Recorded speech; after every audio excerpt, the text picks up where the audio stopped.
Hechos capítulo 11. Oyeron los apóstoles y los hermanos que estaban en Judea que también los gentiles habían recibido la palabra de Dios. Y cuando Pedro subió a Jerusalén, disputaban con él los que eran de la circuncisión. Empiezan a discutir con Pedro. ¡Ey! ¿Cómo te metiste a casa de gentiles? ¿Qué pasó? Empieza ahí el problema. Y diciendo: ¿por qué has entrado en casa de hombres incircuncisos y has comido con ellos?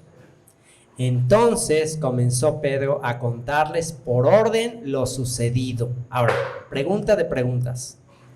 ¿Por qué Lucas, el escritor de este documento, no le paró ahí, en el versículo 4, y no abrevió? ¿Por qué el versículo 4 dice: entonces comenzó Pedro a contarles por orden lo sucedido? Y ya, sigue adelante. Pero, ¿qué creen que hizo? Les va a contar otra vez lo del capítulo anterior. Va a volver a escribir. Y aquí pregunta. Ok, no es lo mismo. ¿Y quién está haciendo su transcripción de la Torah? Levante la mano, su transcripción de la Torah. Ok. Si hay un capítulo que es muy parecido al otro, o sea, no sería como que más fácil, bueno, pues esto, como el capítulo anterior, o sea, abrevias.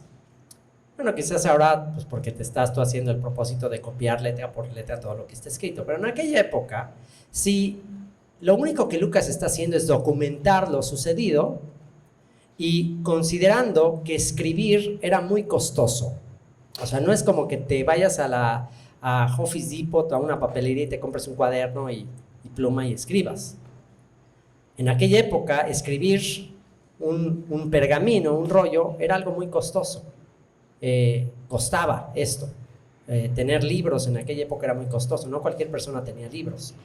Entonces, es muy interesante y quisiera que te hicieras la pregunta: ¿por qué el Espíritu de Dios, que está escrito que toda la Escritura es inspirada por Dios, por qué el Espíritu de Dios habrá inspirado a Lucas a otra vez contar con detalle todo lo de la visión?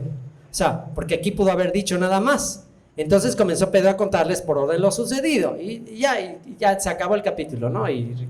¿Cuál es la reacción? Pero no es así.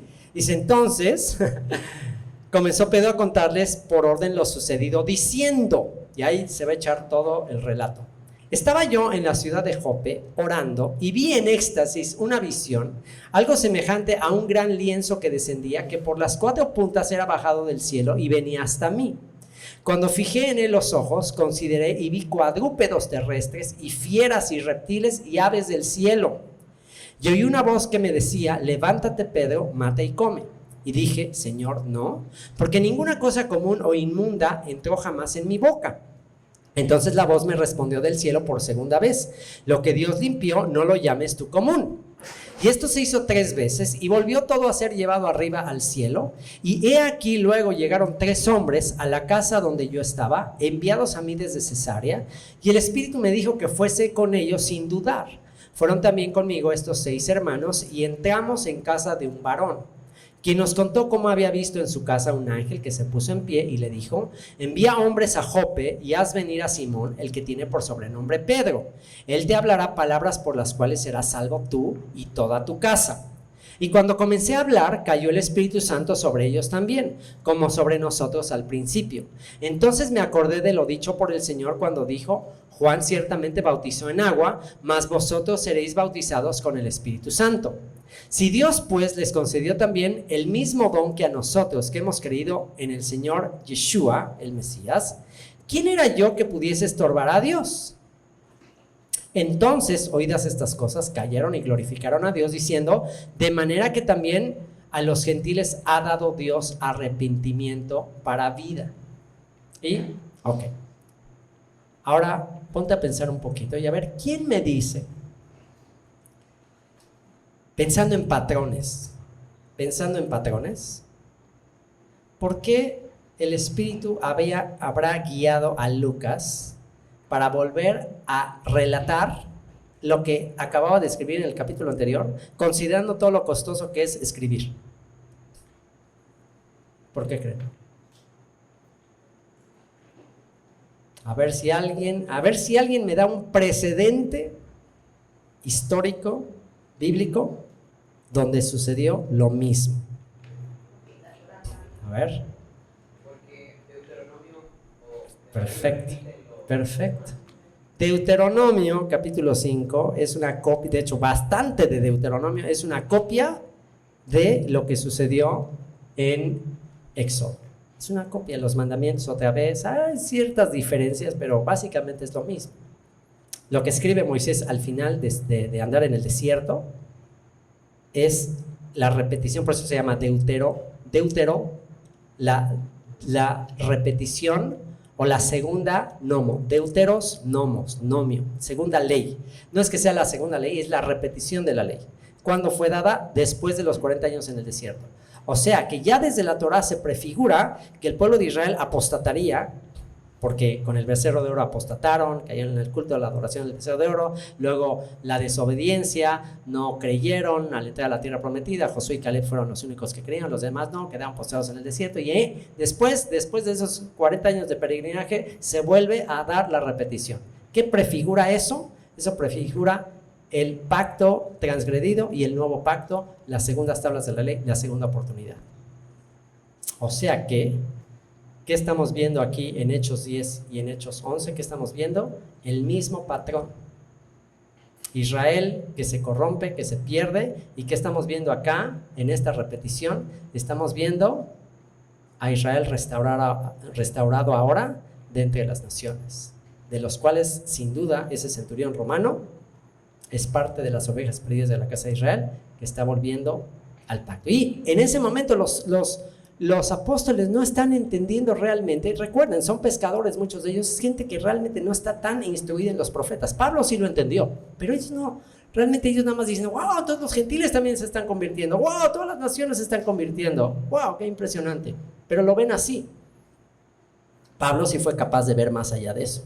Pablo sí fue capaz de decir, de modo que si vosotros sois de Cristo, ciertamente el linaje de Abraham soy. O sea, ustedes son parte de la promesa, ustedes son hijos de Abraham.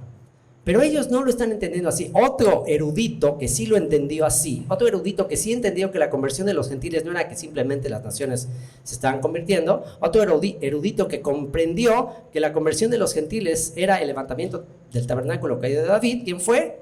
Jacob Atzadik, Jacob el justo, en Hechos capítulo 15. Él entendió que los gentiles que estaban viniendo no eran simples gentiles, eran el cumplimiento de la profecía de Amós, cuando Amós dijo que en los posteriores tiempos Dios levantaría el tabernáculo de David que estaba caído. Y esa es una referencia a las tribus de Israel que serían zarandeadas como trigo en una criba y que no se pierde ni un granito.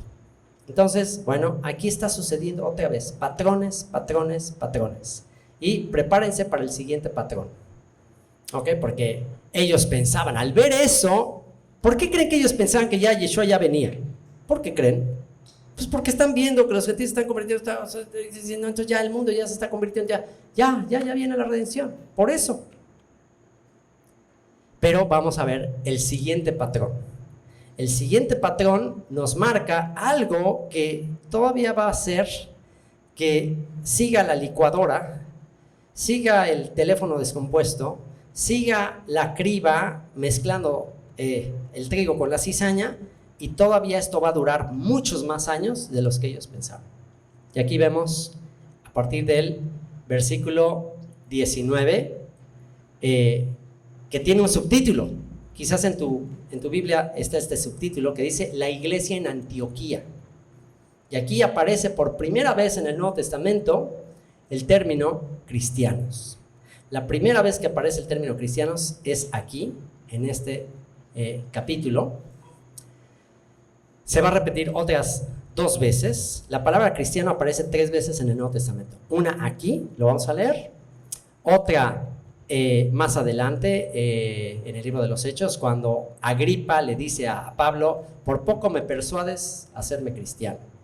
Entonces ahí se da otra referencia a la palabra cristiano. Y otra vez el apóstol Pedro lo utiliza en una de sus cartas para decir que algunos padecen por ser cristianos. 3 veces que se utiliza la palabra cristiano, y que esa palabra cristiano, ese nombre cristianos, fue clave justo en Antioquía y justo de un líder de Antioquía que fue muy influyente y fue pieza clave para que el cristianismo y los cristianos se convirtieran en algo diferente a el pueblo de Israel. Y vamos a ver dónde se origina este teléfono descompuesto. Dice, verso 19. Dice, ahora bien, los que habían sido esparcidos a causa de la persecución que hubo con motivo de Esteban, pasaron hasta Fenicia, Chipre y Antioquía. Antioquía es en lo que actualmente es el país de Siria, no hablando a nadie la palabra, sino solo a los judíos. Fíjense, hasta ahí solamente le hablaban a los judíos. Porque ¿qué le tienes que estar diciendo a los romanos o a los griegos o a los egipcios, que ya nació el hijo de David, el rey de Israel? O sea, ellos ¿qué tienen que ver con el hijo de David, rey de Israel? ¿Qué tiene que ver? Entonces, pues por eso le predicaban solo a judíos. Dice, pero había entre ellos unos varones de Chipre y de Cirene, los cuales cuando entraron en Antioquía hablaron también a los griegos, anunciando el evangelio del Señor Yeshua. También hablan a los griegos. ¿Quiénes son estos griegos? ¿Quiénes son estos griegos? En el evangelio de Juan hay una referencia en la cual Yeshua le dice a los fariseos, a ciertos líderes religiosos, les dice, un poco de tiempo y me veréis, otro poco de tiempo no me veréis. Y estos líderes empiezan a preguntar entre ellos, ¿a dónde se irá que no le veremos? ¿A dónde se irá que no podemos ir? ¿A dónde? ¿Acaso se matará a sí mismo? ¿O acaso irá a los dispersos entre los griegos y enseñará a los griegos? ¿Por qué? Porque una de las esperanzas del pueblo judío con respecto al Mesías, hijo de David, es que el Mesías va a traer de regreso a las tribus asimiladas entre las naciones. O sea, una de las expectativas mesiánicas más importantes en los rezos, en las oraciones, en las sinagogas 3 veces al día, se ora porque venga la raíz de David, el hijo de David, y traiga a los dispersos entre las naciones. Eso se reza 3 veces al día en las sinagogas. Esa es la señal que están esperando los judíos para declarar que alguien es el Mesías. ¿Por qué dicen Jesús no es el Mesías? Pues porque no ha traído a las 12 tribus de Israel, no ha unido a las 12 tribus de Israel, no se ha sentado en Jerusalén a reinar sobre las 12 tribus de Israel, entonces él no puede ser el Mesías. Tan, así de simple. Tiene que cumplir las profecías. Entonces, bueno, aquí cuando le empiezan a predicar a los griegos, ¿qué quiere decir? Que ellos sabían que entre los griegos pues hay ovejas perdidas de la casa de Israel, tanto judíos asimilados como descendientes de las tribus del norte asimilados en Grecia, porque Alejandro Magno, que fue antes de Roma, ya había conquistado gran parte del mundo antiguo. Y entonces le empiezan a predicar a griegos, pero el hecho de que le estén predicando a griegos acerca de Yeshua, el hijo de David, quiere decir que esos griegos no eran simples griegos, eran griegos que tenían cierta familiaridad, cierto conocimiento acerca de la esperanza judía, del león de la tribu de Judá, del hijo de David. Tenían cierta idea de eso. Entonces le empiezan a predicar a griegos acerca de esto, y dice, y la mano del Señor estaba con ellos, y gran número creyó y se convirtió al Señor. Ahora, Antioquía era la tercera ciudad del Imperio Romano, una ciudad muy importante. Roma era una ciudad muy importante, hemos hablado de Corinto, una ciudad de mucha perversión, y Antioquía era otra ciudad muy transitada, muy importante, muy cosmopolita, muy grande, pero llena de maldad, de pecado, de corrupción. Y fíjense qué interesante que en esa gran ciudad había griegos descendientes de las tribus de Israel, sin duda, porque los asirios se llevaron hacia allá muchos y estaban mezclados, y muchos de ellos todavía en aquella época tenían conocimiento desde sus antepasados de que descendían de las tribus de Israel. Entonces para ellos sería muy relevante saber que ya había venido el que los habría de purificar, el que habría de gobernar al mundo. Y muchos de ellos creyeron, gran número creyó y se convirtió al Señor. Llegó la noticia de estas cosas a oídos de la iglesia que estaba en Jerusalén, y enviaron a Bernabé que fuese hacia Antioquía. Bernabé saca un levita, lo manda a Antioquía, y ve a verificar esto. O sea, ¿qué creen que están pensando los discípulos otra vez cuando ven que en el norte, los que están mezclados entre los griegos se están convirtiendo al Señor. ¿Qué están pensando ellos que está sucediendo? Dicen, está la restauración ya de Israel en todo su apogeo. A ver, Bernabé, ve a checar eso. ¡Wow! Los samaritanos, capítulo 8, se están convirtiendo. Estamos ya en la antesala de la redención. Cuando llegó y vio la gracia de Dios, se regocijó y exhortó a todos que con propósito de corazón permaneciesen fieles al Señor. Y aquí vamos a ver, entre paréntesis, de toda la parte profética tan fascinante, 3 fundamentos de toda comunidad sana. 3 fundamentos para practicar en una comunidad sana. ¿Qué hace Bernabé? Va a exhortar, ¿ok? Se entera de que, bueno, primero se está predicando el evangelio. Esa es la primera parte. Primera parte, hay que predicar el evangelio a todos. Aquí ya se muestra que ya no nada más a los judíos, sino ya a todo mundo se le empieza a predicar acerca de Yeshua, que vino a dar su vida por nosotros. Entonces hay que predicarle a todo mundo. Entonces, ya que predicaste, segunda fase, segunda etapa después de la predicación del evangelio, exhortación. Aquí aparece Bernabé y dice, cuando llegó y vio la gracia de Dios, se regocijó, se llenó de alegría y exhortó a todos a que con propósito de corazón permaneciesen fieles al Señor. Aquí está alguien que exhorta, que anima. Oye, échale ganas, mira, anímate, ven, síguele, no te vas a desanimar, va a estar difícil la cosa, pero alguien que tenga ese espíritu. ¿Quién de aquí en esta comunidad tiene ese espíritu, ese don de exhortar, de animar? A ver, ¿identifican a alguien aquí en la comunidad? ¿Quién será? Gretel es nuestra Bernabé de esta época. Y animando, exhortando, échenle ganas, dejen de estarse quejando, dejen de estar dividiendo, vamos a unirnos, permanezcan fieles en la gracia, vamos a echarle ganas. Y dice por qué. Porque era varón bueno y lleno del Espíritu Santo. Una persona benigna, una persona bondadosa, una persona que siempre veía el bien, no veía el pelo en la sopa. O sea, es típico, y tengan mucho cuidado. Israel, ese es el meollo del asunto con el pueblo de Israel. Ese es el meollo del asunto con el pueblo de Israel. ¿Por qué el pueblo de Israel no se ha podido mantener unido? Porque no falta el que siempre está viendo el pelo en la sopa. No seas de los que ven el pelo en la sopa. No seas una amalecita. Amalecita es como Amán. Todo para ser feliz, tengo todo para ser feliz, todo está increíble, pero ¿en qué ponía no puedo ser feliz porque no soporto que este cuate no se me arrodille?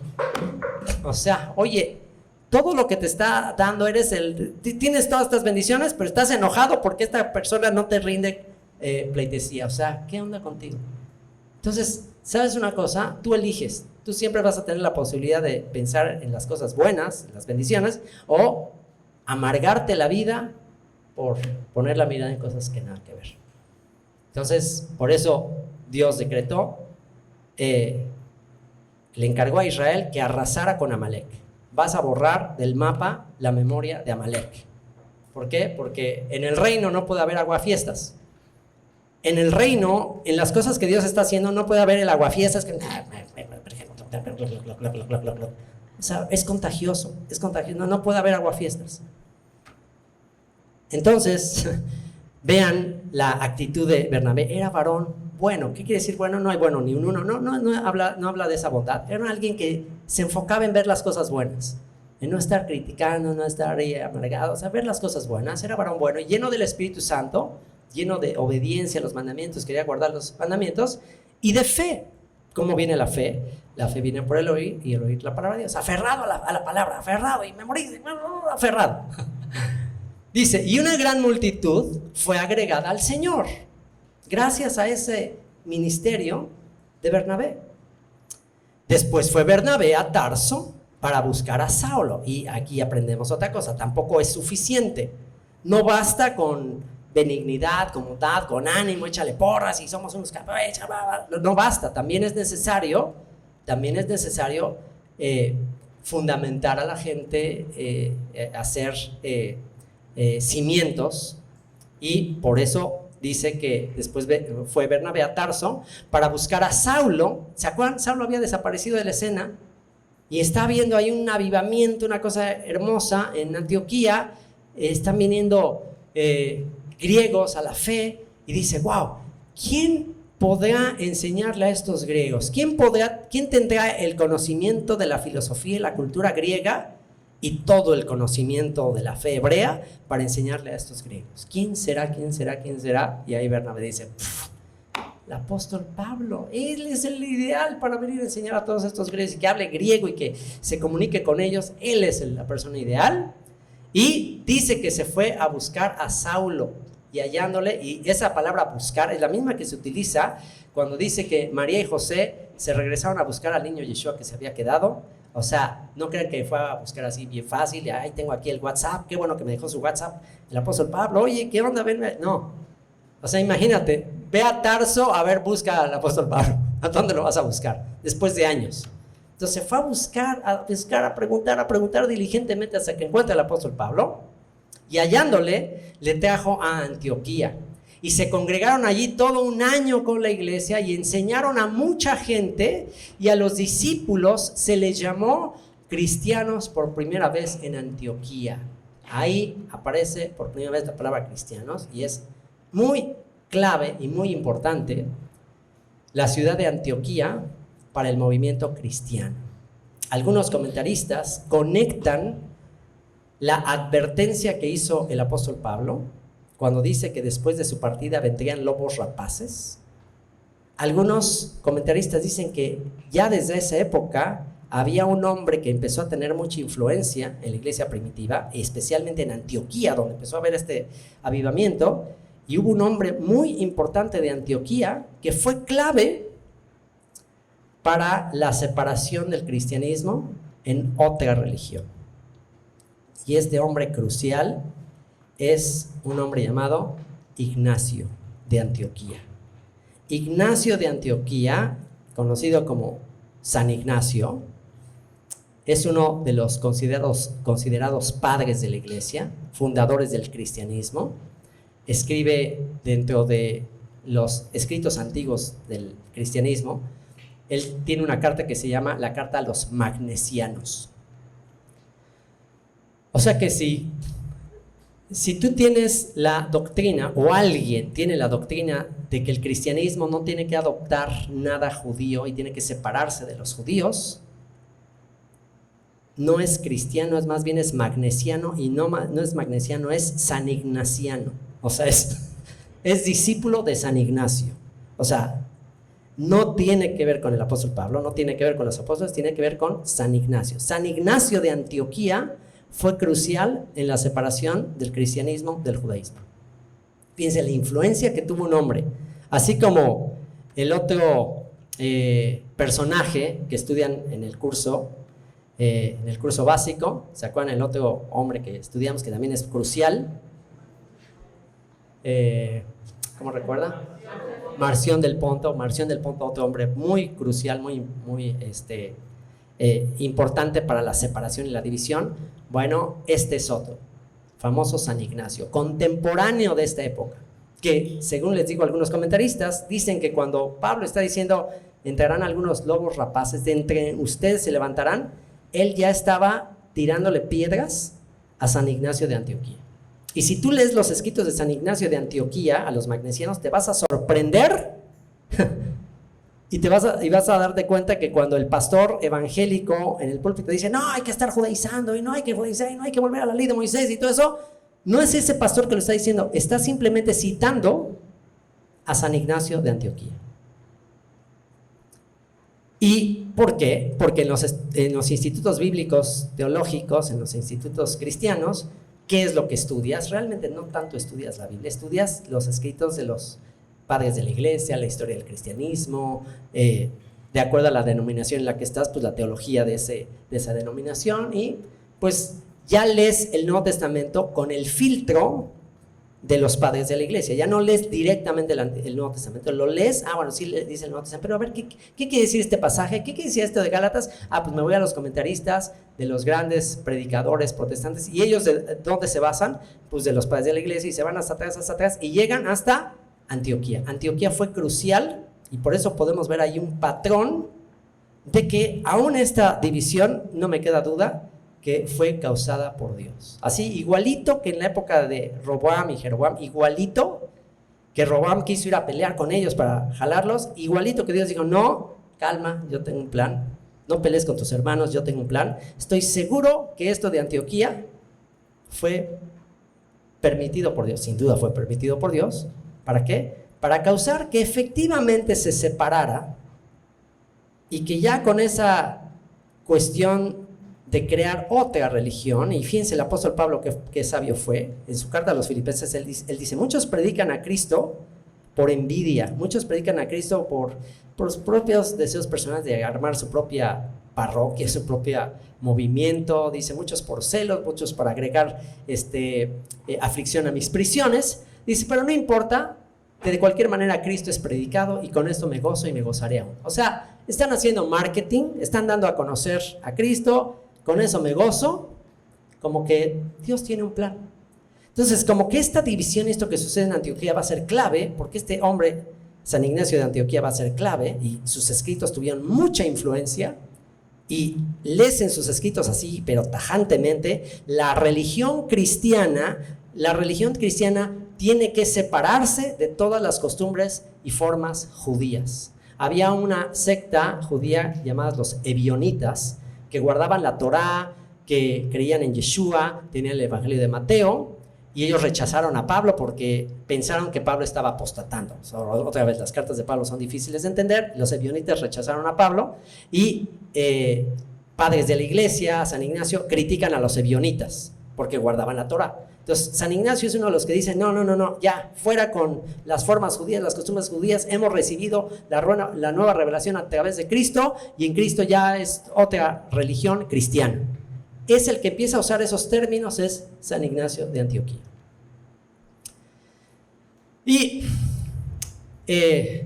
para mayor información y que vean ustedes las citas exactas de su carta a los magnesianos y todo esto que estoy hablando, una vez más, vayan al Instituto Bíblico Nivel Intermedio, Descubre la Biblia, escuchen el comentario del nivel intermedio de este capítulo y van a ver ahí todas las fuentes, todas las referencias, la carta a los magnesianos, chéquenla ahí, y ahí está con lujo de detalle todo lo que San Ignacio dijo.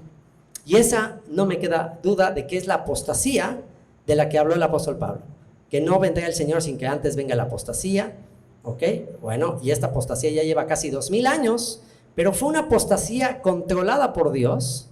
¿Para qué? Para que el nombre de Cristo se predicara en todas las naciones y ya como sin una restricción, porque si te das cuenta, el judío es muy celoso de hablar abiertamente. O sea, el judío es muy celoso de abiertamente, vénganse los gentiles. ¿Por qué? Porque ya están en medio escamados, ya fueron llevados a Babilonia, ya no quieren mezclarse tanto con los gentiles.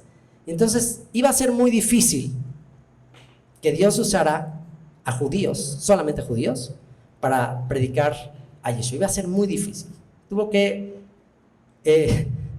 Dios usar odres nuevos. Gente así que incluso, fíjate qué cosa tan increíble Dios, hasta motivos impuros, motivos de competencia, de celos, de envidias, de todo el desastre que hizo surgir el catolicismo y todo eso, aún eso Dios lo usó. Órale, está bien, por poder, por dinero. Esta gente predica por dinero y se están divide por dinero, por poder, por brillar, por vanagloria. Dale chance que se dividan, igual se va a ir a difundir se va a difundir todo este mensaje. Y ya que se haya difundido, como la red que se lanza, ya que se haya difundido y agarrado toda clase de peces, ya en la playa te sientas a separar el trigo de la cizaña y se acabó. Los peces kosher, los que no son, y se acabó. Final de los tiempos. Y dice, en aquellos días, y fíjense qué interesante, y esto aquí viene una prefiguración, un patrón profético. ¿Será que el Espíritu de Dios nos está anticipando a través de este patrón, de este capítulo, cómo será la cronología de los tiempos? Porque Antioquía, cristianos, Iglesia Católica, todo el desastre que se arma, todo eso que se va y se distorsiona y que se hace totalmente otra cosa. Y curioso que actualmente en Israel a los cristianos no les llaman, o sea, la manera hebrea de llamarle a los cristianos, si se tradujera cristiano al hebreo, la palabra cristiano se traduciría como Meshihim, porque cristianos son como los ungidos. Entonces, Cristo, griego, hebreo, Mashiach. Plural de Cristo, cristianos o pequeños cristos. El equivalente en hebreo sería Meshihim. Y curioso que un líder dentro del judaísmo que creen en Yeshua le puso a una rama del judaísmo, y hay una alianza de judíos mesiánicos, y se les llaman los judíos mesiánicos o judíos Meshihim. Ellos mismos insisten que son Meshihim, pero curioso que el israelí no les llama así. Curioso que el israelí les llama Notzrim, y les llama Notzrim basado en Yeshua de Nazaret, el Notzri, entonces son los Notzrim. Pero qué curioso que hay como una distorsión y un enfoque en el ámbito de los cristianos, que parte de Antioquía y de San Ignacio, y que es lo que ahora es el mundo cristiano, pero que el nombre Notzrim podría conectarnos con la verdadera profecía y el verdadero propósito de los Notzrim. O sea, la manera que el israelí llama a los cristianos les llama Notzrim. Y esa palabra Notzrim, ¿dónde aparece? Otra vez, en Jeremías 31, que nos habla del nuevo pacto. Y en Jeremías 31 dice que los guardas, he aquí que vienen días en que los guardas clamarán en el monte de Efraín y dirán: subamos a Sión, a la casa del Dios de Jacob. Él nos enseñará en sus sendas. Entonces dice que los Notzrim, la profecía literal de los Notzrim es que en los últimos tiempos subirán al Dios de Jacob, subirán a la casa de Sión y querrán ser enseñados en los caminos del Dios de Abraham, Isaac y Jacob. Esa es una profecía para los Notzrim. Pero hay cizaña de que salió de ese Ignacio de Antioquía y de varios de los padres de la iglesia, que es de estos cristianos, que se hizo otra religión. Entonces, dentro de toda esta religión cristiana, no me queda duda que de ahí saldrán los Notzrim, y ya está sucediendo. Y ahí es donde entra el tema de la identidad. ¿Tú qué eres? ¿Eres cristiano de San Ignacio de Antioquía, o eres el cumplimiento de la profecía de Jeremías de los Notzrim que querrán subir al monte de Efraín? ¿Tú qué te consideras? ¿Qué eres? Pues depende, porque ¿qué es lo que estás haciendo? Porque ¿cuál es la función de los Notzrim? Si tú sigues leyendo ese texto, y la función de los Notzrim va a ser proteger, son los que preservan la identidad y la fe del pueblo de Israel. Y son los que van a promover, y dice que los Notzrim van a ir van a ir a Sión. Los Notzrim van a ir a Sión diciendo: enséñanos en los caminos del Dios de Jacob. O sea, van a venir con una actitud diferente. Esa es la diferencia. Los Notzrim van a venir con una actitud de humildad, queremos aprender, y los cristianos de Antioquía, de San Ignacio de Antioquía, van a querer hacer su rollo y pintar su raya y hacer otra cosa. Y esa es la apostasía de la que habló el apóstol Pablo y muchos otros. Ahora, siguiendo ese patrón, después de ¿qué pasa después del relato de los cristianos de Antioquía? ¿Qué pasa? Vean lo que dice el verso 27. En aquellos días, unos profetas descendieron de Jerusalén a Antioquía, y levantándose uno de ellos, llamado Ágabo, fíjense, de Jerusalén van a Antioquía, y trata de ver el patrón profético. Y levantándose uno de ellos, llamado Ágabo, un profeta que va de Jerusalén a Antioquía, y este profeta llamado Ágabo daba a entender por el Espíritu que vendría una gran hambre en toda la tierra habitada, la cual sucedió en tiempo de Claudio. Entonces los discípulos, fíjense, un profeta judío, un profeta de Jerusalén, va a Antioquía, si vemos el patrón, como con los cristianos, y les va a decir: va a venir una hambre. Va a venir un tiempo difícil. Y en la época de Claudio expulsó a los judíos que estaban en Roma. Claudio fomentó la persecución. ¿Y qué sucede acá? ¿Cuál será el patrón que estamos viendo acá? Fomento del cristianismo, crecimiento del cristianismo, y eso es la antesala. El fomento del cristianismo, el crecimiento del cristianismo es la antesala a lo que sería la tribulación final, la gran tribulación. Ahora pregúntate, ¿qué están haciendo muchos cristianos actualmente que están sospechando que ya vienen los últimos tiempos? O cristianos o mesiánicos, que empiezan a sospechar, y aquí hasta me incluyo, porque también me ha pasado, que empiezan a sospechar que quizás ya son los últimos tiempos. Y empieza a haber profetas, no, ya vienen los últimos tiempos, ya está gruesa la cosa. ¿Y qué hicieron ellos? Y cómo se está actuando, y nosotros podemos caer en eso. Y por eso el libro de los Hechos es nuestro manual. Es nuestro manual para saber qué hacer. Porque ¿cómo se está actuando? ¿Para qué te están diciendo, no, ya viene, prepárate, ya vienen los últimos tiempos? ¿Qué es lo que se está fomentando? Vete a almacenar alimentos, vete a guardar, vete a buscar un lugar donde refugiarte y vete a esconder porque va a estar gruesa la cosa, y ahorra y ten tu dinero. Eso parecería. Eso está sucediendo. Pero aquí vean qué pasa. Dice, entonces los discípulos,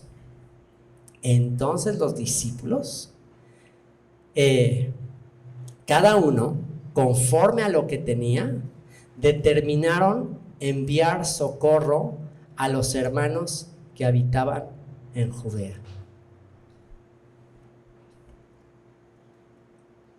A ver si entiendes el llamado profético.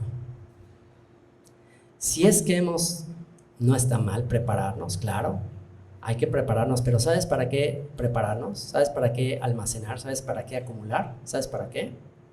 No para ti mismo, para la gran tribulación que va a venir.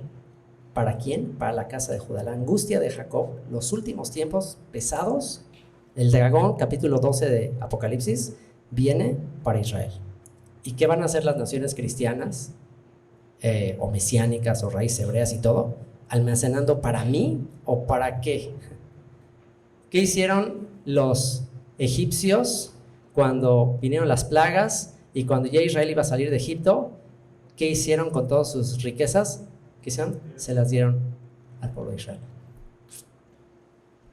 Entonces, tenemos que empezar a ver patrones. O sea, deja de preocuparte por ti mismo y hacer tu guardadito. O sea, está bien, si lo puedes hacer, órale, échale ganas, pero piensa que puede ser que vas a hacer en el patrón profético. Piensa que eso que el Señor te está prosperando, te está dando, puede ser crucial. Puede ser que tú seas el siguiente Oscar Schindler. Puede ser. Dios te puede usar para eso. ¿Se acuerdan la historia de Oscar Schindler? Y sabes, Oscar Schindler tiene su tumba en Jerusalén y es considerado un justo de entre las naciones. Y el pueblo judío reconoció y estuvo dispuesto a escuchar cuando gentiles estuvieron dispuestos a arriesgar su vida y sus bienes por ayudarles en tiempos de angustia. Así que tenemos que pensar más allá de somos parte de algo más grande. Y no dudes, y ahora que yo estudié esto otra vez, dije, wow, Señor, capaz que todo esto que estamos haciendo aquí, capaz que todo esto que tú nos has bendecido, capaz que todo esto, Señor, una vez más será para ese momento donde podamos, ahora sí, ser de bendición y de luz a la casa de Judá, que son los que van a estar en el ojo del huracán. Y después dice que el dragón se va a ir a hacer guerra con el resto de la descendencia de ella. Pero primero se va a ir con la casa de Judá. Durísimo, como nunca antes. Y dice, subraya ese pasaje, entonces los discípulos, en esto conocerán que son mis discípulos, en que se aman los unos a los otros. Cuando sea el juicio de las naciones, dice que apartará a las ovejas de los cabritos. ¿Y por qué razón los juzgará? Porque me viste que tenía hambre y que tenía sed, y me diste y me visitaste en la cárcel. Y cuando hiciste uno por esto de mis hermanos, yo soy judío de la casa de Judá, cuando hiciste uno por esto de mis hermanos, por mí lo hiciste, dijo Yeshua. No estoy hablando de mí, estoy hablando de Yeshua. Entonces, los discípulos, cada uno, conforme a lo que tenía, determinaron enviar socorro a los hermanos que habitaban en Judea. ¿Qué hizo Cornelio, que subió hasta los cielos y dijo, tus oraciones y qué? Y tus limonas, tu dinero ha subido para memoria de ti en presencia de Dios? lo cual en efecto hicieron, enviándolo a los ancianos por mano de Bernabé y de Saulo. Y eso es lo que andaba haciendo Pablo, recogiendo ofrendas entre las comunidades gentiles y llegando a Jerusalén y los entregaban. Y ahí es donde, wow, el presente, está escrito, el presente te ensancha el camino. El presente, el regalo, la generosidad. Pero si tú estás aquí con una actitud de, ay, ¿por qué me están cobrando? O sea, ya, no estás entendiendo nada. ¿No ven que estoy almacenando para mi gran tribulación? O sea, no estás entendiendo nada. Capítulo 12. En aquel mismo tiempo, el rey Herodes echó mano, ahí está, fíjense, el patrón, tribulación, hambre, rey Herodes aparece. Rey Herodes es la simiente de Saúl. Y la simiente de Saúl es la que va a tener guerra con Israel al final de los tiempos. Ahorita, ¿dónde está la simiente de Herodes? Ve tú a saber, quién sabe. No sé, puede estar en alguno de los, seguro que está en alguno de los líderes de las naciones que van a traer la tribulación final. Ahí está la simiente de Amalek, porque la guerra con Amalek es hasta la última generación. Y ahí está, tiempo de persecución, Claudio, y aparece Herodes. En aquel tiempo, el rey Herodes echó mano a algunos de la iglesia para maltratarles y mató a espada ¿y a quién mata a espada? Fíjense nada más. El primero de los discípulos en morir. Qué curioso que en ese contexto, otra vez patrones. ¿Cómo se llama al que matan ahí? Jacob, la angustia de Jacob. Eso es lo que vamos a ver en los últimos tiempos. Habrá una gran angustia cual nunca la hubo ni la habrá jamás. Yeshua, ¿de dónde se sacó eso? Está escrito, profecía de Isaías. Los profetas anuncian la angustia de Jacob. Daniel, dicen el profeta Daniel, habrá tribulación, será un tiempo de tribulación cual nunca la ha habido. En aquellos días se detendrá Miguel, el que está de parte de los hijos de tu pueblo, y será un tiempo de angustia, cual nunca la ha habido, pero en esos días será libertado el pueblo santo. O sea, qué dolores de parto, y qué bendición lo que se puede venir. Algunos están preocupados de qué va a pasar ahora con todos estos cambios en las naciones. Qué bendición, gózate, alégrate. Si se puede poner peligroso para Israel, gózate, alégrate, porque la redención está cerca. Dolores de parto. Tomó alguno de la iglesia para maltratarles y mató a espada a Jacobo, hermano de Juan, y viendo que esto había agradado a los judíos. ¿A qué judíos? ¿A qué judíos? A los que dicen ser judíos y no lo son, sino sinagoga de Satanás. A los que estaban ahí en el control, en el liderazgo, en el gobierno, los saduceos, gente malvada, gente perversa, gente que estaban confabulados con los romanos. Dice, procedió a prender también a Pedro.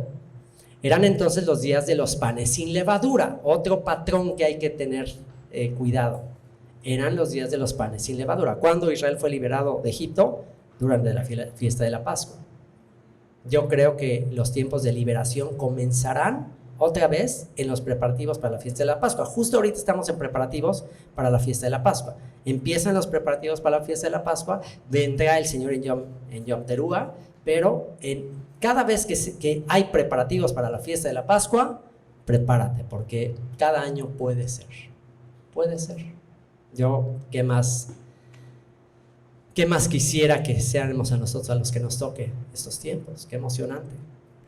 Eran entonces los días de los panes sin levadura, y habiéndole tomado preso, le puso en la cárcel, entregándole a 4 grupos de 4 soldados. 4 grupos de 4 soldados, una referencia a una tribulación de los 4 ángulos de la tierra.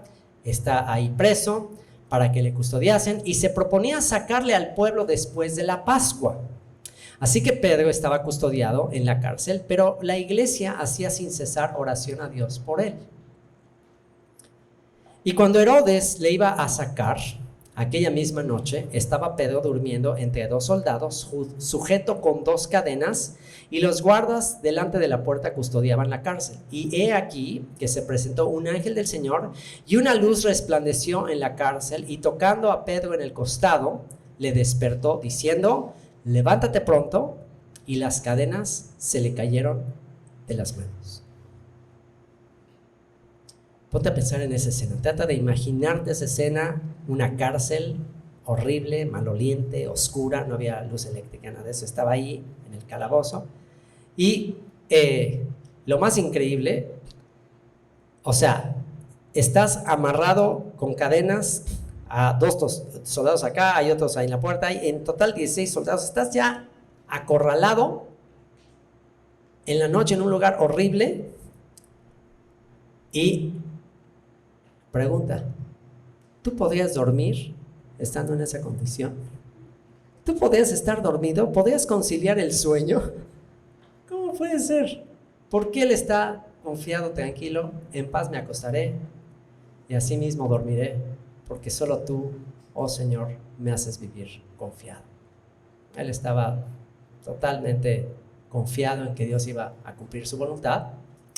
Y bueno, le aparece este ángel del Señor, una luz resplandeció en la cárcel, imagínate un calabozo así oscurísimo, resplandece toda la cárcel, y tocando a Pedro en el costado le despertó diciendo, levántate pronto, y las cadenas se le cayeron de las manos. Ahora, ¿se le caen las cadenas de las manos? O sea, eso es un wow, se queda sorprendido sin duda, pero los soldados siguen ahí. Los soldados siguen ahí. Y el ángel le dice, levántate.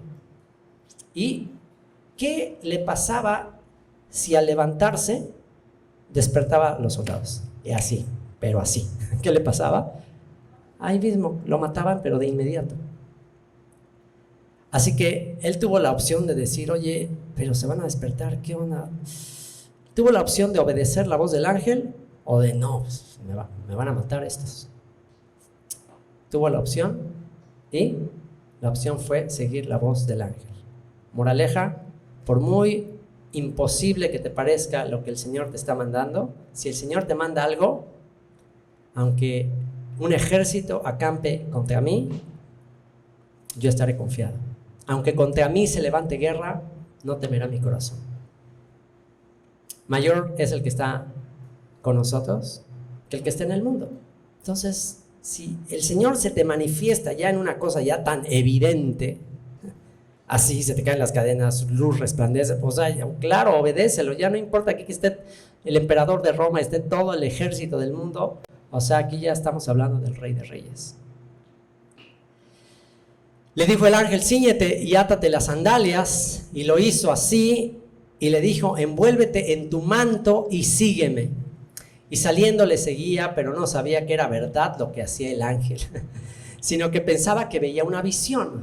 ¿Estoy soñando? ¿Esto es una realidad? Dice, habiendo pasado la primera y la segunda guardia, llegaron a la puerta de hierro que daba a la ciudad, la cual se les abrió por sí misma, y salidos pasaron una calle, y luego el ángel se apartó de él. Yo creo que ya cuando vio ahí la calle, el airecito, ya, wow, no es un sueño.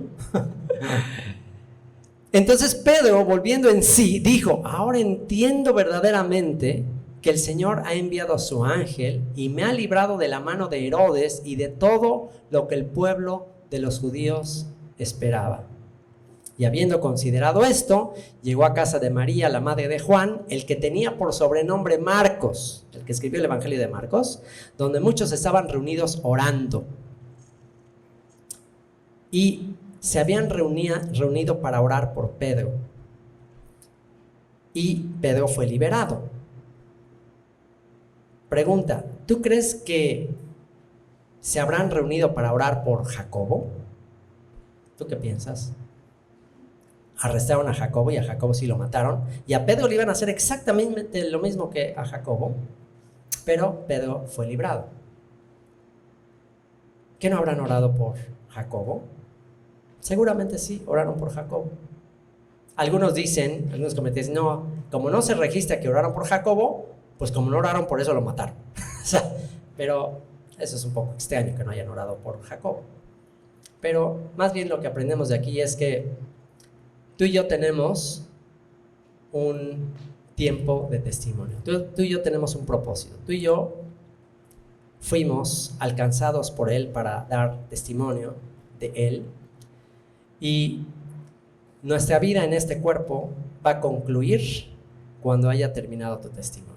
Este cuerpo, considera tú y yo somos almas diseñadas, creadas en los cielos. Tú y yo fuimos planeados y creados, nuestras almas fueron planeadas en los cielos para heredar salvación. Y estamos por un periodo de tiempo en este planeta, en la Tierra. Nacimos en una época y nacimos en este cuerpo, y este cuerpo es como nuestro enlace con este mundo. Este cuerpo es como nuestro portal para entrar en contacto con este mundo y para transmitir un mensaje de los cielos. Nuestra alma celestial, creada por Dios para vivir eternamente en los cielos, momentáneamente está en este cuerpo para llevar un mensaje a la gente de esta dimensión, de este mundo. Pero cuando se haya acabado tu testimonio, en ese momento se acabó el propósito de este cuerpo. El propósito de este cuerpo ya no tendrá ningún propósito este cuerpo cuando el mensaje que Dios te envió a dar concluya. Y el mensaje de Jacobo había concluido, el mensaje de Pedro aún no, todavía tenía mucho que decir. Así que no temas, no importa que estés preso, no importa lo que te estén haciendo. Si tu mensaje aún no ha terminado, ¿qué crees? Dios va a hacer milagros, prodigios, y tu vida en este mundo va a continuar. Ahora, si tu mensaje ya concluyó, pues vete despidiendo. Y como está escrito, para mí el vivir es Cristo y el morir es ganancia. Lloraron por Pedro y Pedro fue liberado. Cuando llamó Pedro a la puerta del patio, salió a escuchar una muchacha llamada Rode, la cual, cuando reconoció la voz de Pedro, de gozo no abrió la puerta, sino que corriendo adentro dio la nueva de que Pedro estaba a la puerta. Y ellos le dijeron: estás loca. Pero ella aseguraba que así era. Entonces ellos decían: es su ángel. Mas Pedro persistía en llamar.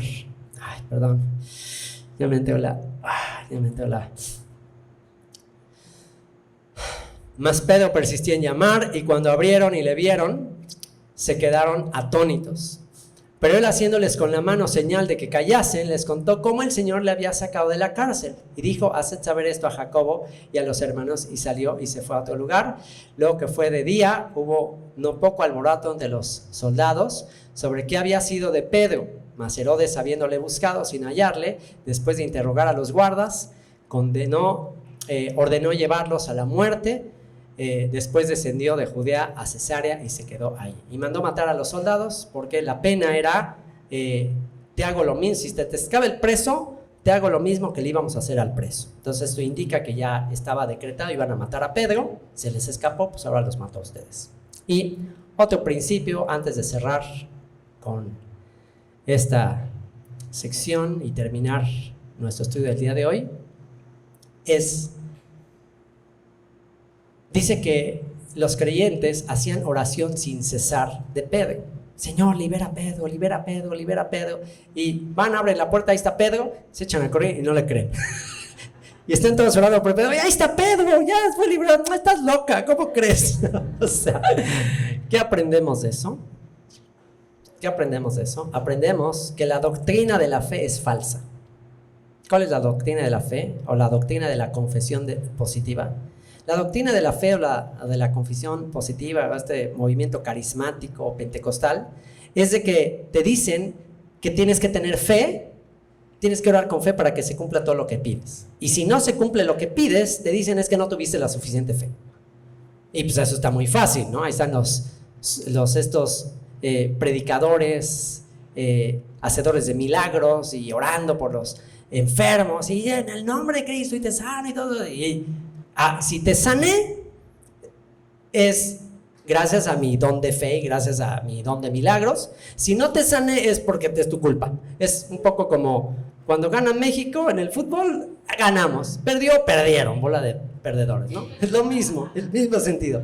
Ok, hice el milagro, ¡ay, gloria! El gran siervo, el ungido de Dios. No, se hizo el milagro, no, es que no tienes fe. No tienes fe. Bueno, eso es un error, y aquí está clarísimo. Esta gente estaba orando y sucede el milagro y no creían que había sucedido. Entonces no estaban realmente creyendo que era posible. Pero ¿cuál es el principio? Hay que tener fe en Dios, no fe en la fe. Porque si te dice, es que no tienes la suficiente fe, entonces la fe depende de ti. Entonces de ti depende, es que, híjole, no tuve suficiente fe, entonces vale, tengo que echar más ganas. Y conozco casos de personas que se sienten muy mal y sienten que, y un caso muy cercano de alguien que tiene una niña que nació con una discapacidad y predicadores de la fe les han dicho que oren y un día va a transformar a esta niña y un día esta niña va a andar predicando, etcétera, y ellos aferrados a que va a suceder. Pero la razón por la que dicen que no sucede es porque no tienen la suficiente fe. Entonces pues ahí están cargando la losa de la culpa porque no tengo la suficiente fe. Pero recuerda, no es fe en la fe, no es fe en tu fe, es fe en el Creador, el cual es capaz de hacer mucho más de lo que tú pides. Y la verdadera fe es cuando, a pesar de que no ves lo que esperas, aún así sigues confiando. Puestos los ojos en Él, el autor y el consumador de nuestra salvación, de nuestra fe. Y todo lo que dice el capítulo 11 de Hebreos, es el salón famoso de la fama de la fe, es de hombres que tuvieron las promesas, pero no recibieron lo prometido, pero se mantuvieron fieles, aunque no recibieron lo prometido. Así que no es fe en la fe, es fe en Dios. Y vamos a terminar con el último episodio. Herodes que manda matar a Jacob, que está por matar a Pedro, y aquí viene el desenlace, ¿ok? Esta es la gloria de los hombres. La gloria de los hombres, como la flor del campo, como la hierba que se marchita,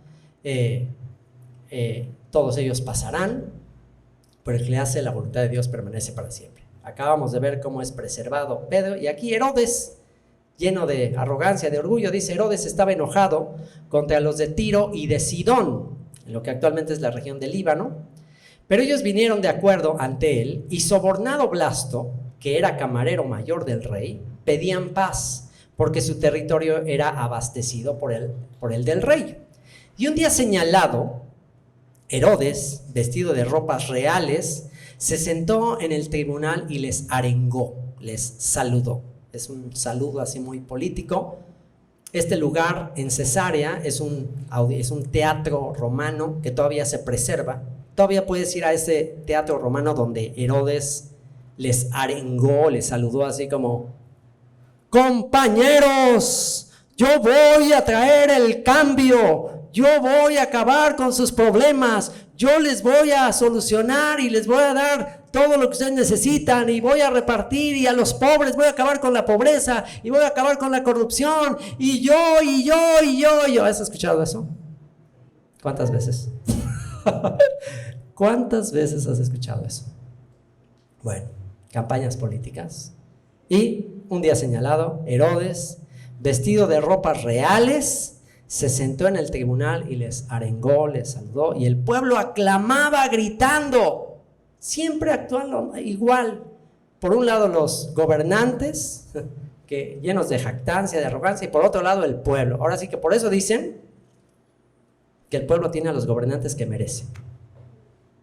Porque ¿qué está pensando el pueblo? Que me va a solucionar mis problemas, entonces le voy a dar de guayabas, le voy a decir que es lo máximo, voy a quedar bien con él, para que me dé mis playeras, voy a acabar con la pobreza, o mi torta, o mi sándwich. Ahí están todos los acarreados,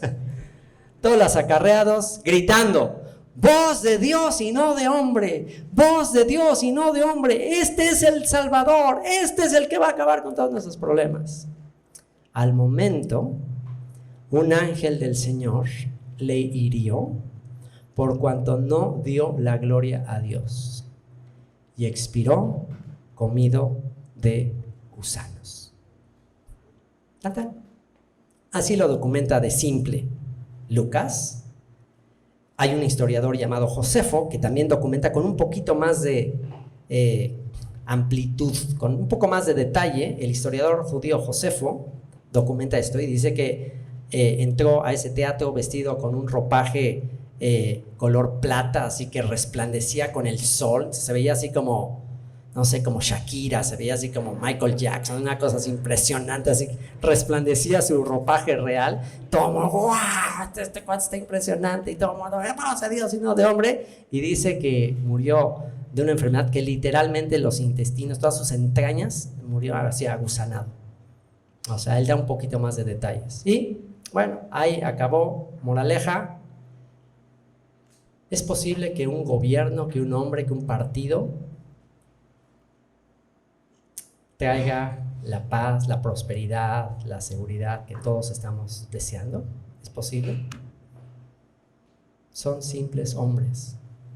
Son simples hombres. Entonces, por un lado, el error de él es sentir que él era capaz de solucionar los problemas. Y ese es el gran problema de los políticos o de los que hacen sus campañas y llegan al poder. Ese es el gran problema cuando dicen, y con arrogancia, con jactancia, y es un peleadero. ¿Han visto los debates? Un peleadero. No, y tú eres un inútil, y tú eres de lo peor, y tú también eres, y tú eres un mentiroso. No, yo voy a demostrar, y yo mira todo lo que cambié, mira todo lo que he hecho, y mira. Y dices, qué triste.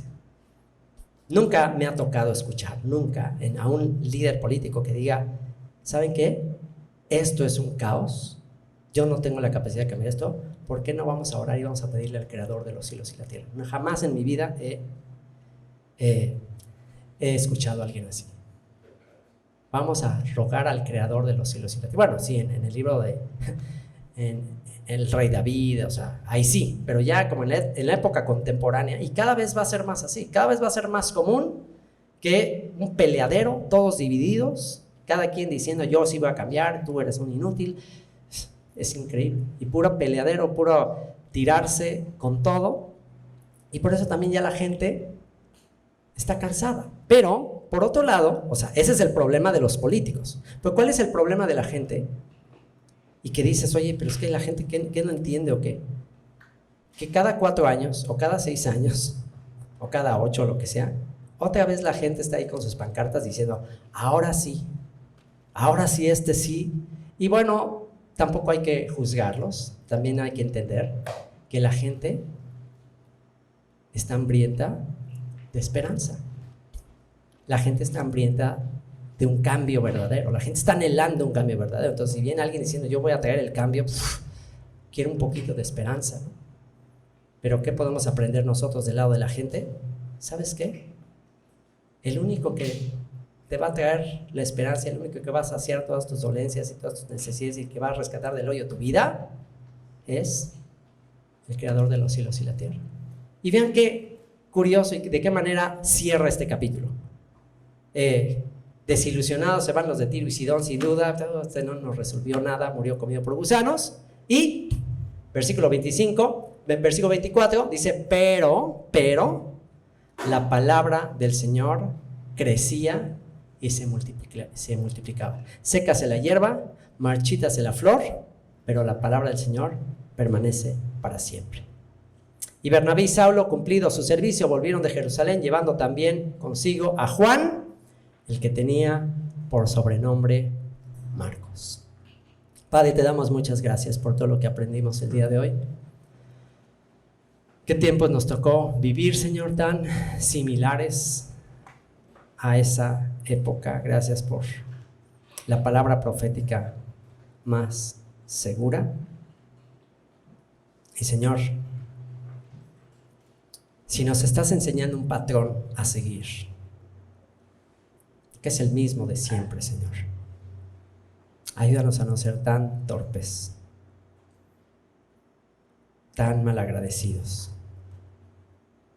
Tu palabra dice que hasta el buey conoce a su amo, hasta el burro, Señor, conoce quién le da de comer.